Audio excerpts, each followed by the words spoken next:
welcome to the 420 with Kristina Weeds. I'm Kristina Weeds, your host, and today we are going to talk about how CBC can help slow breast cancer, and that's pretty fucking awesome. So I'm going to take a bong rip and we're going to get into it.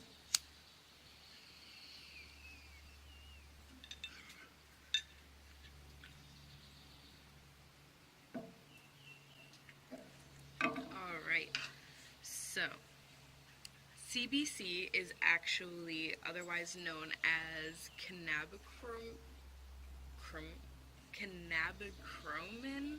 I believe that's how you say it.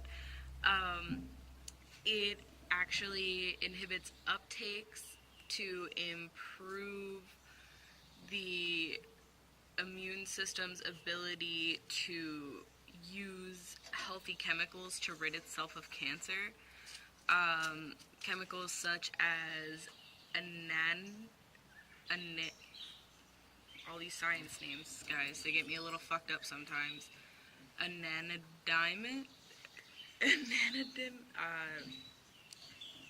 AEA, if you'd like to look it up. That's the other name it's known as, and it's a fatty acid neurotransmitter. I'm a little baked already. It can slow down the cancer, if not completely stop it, due to the interaction that it has with the endocannabinoid system.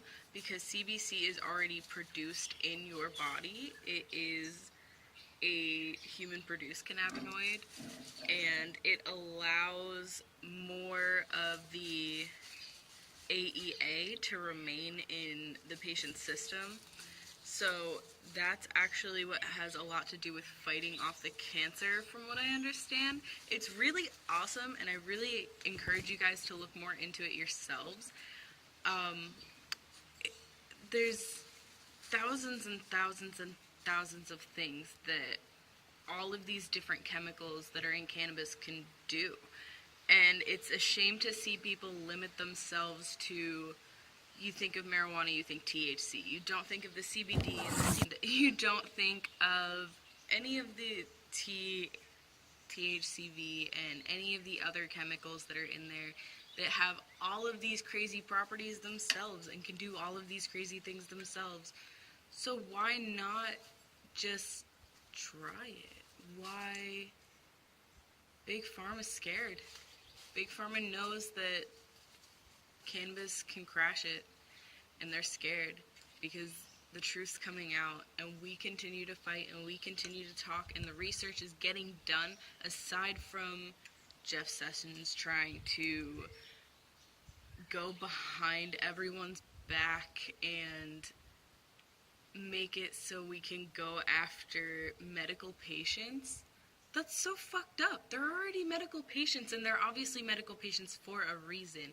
They need this plant to help them because they've chosen a more natural route. Or I know people that have chosen marijuana or cannabis because natural medications just made them sick. Like, they were closer to dying from not being on and being able to use cannabis as opposed to pharmaceuticals.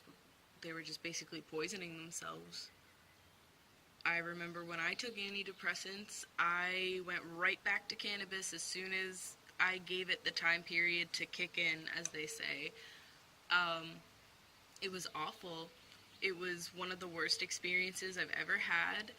Big Pharma is a mess. It's a business. That's why it's nice to, if you go to a dispensary or you go somewhere, they reference you as a patient. You're a patient. They're there to help you. You're not just a customer. Because in a doctor standpoint, in a real healthcare system standpoint, a patient is a customer. I took classes in healthcare. I know what it's really like. You're a customer. You're a number. And it's disgusting. It's wrong. As opposed to,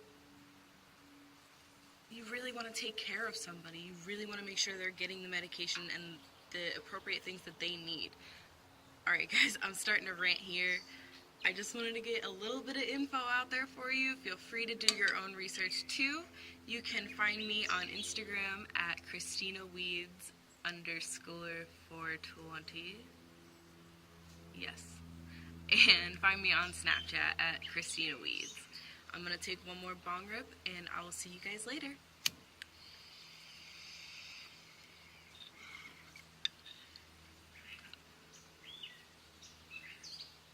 One more thing. Go out and join the 420fam.com. Just saying. You guys would really like it. Go on and check it out. Alright. Stay green.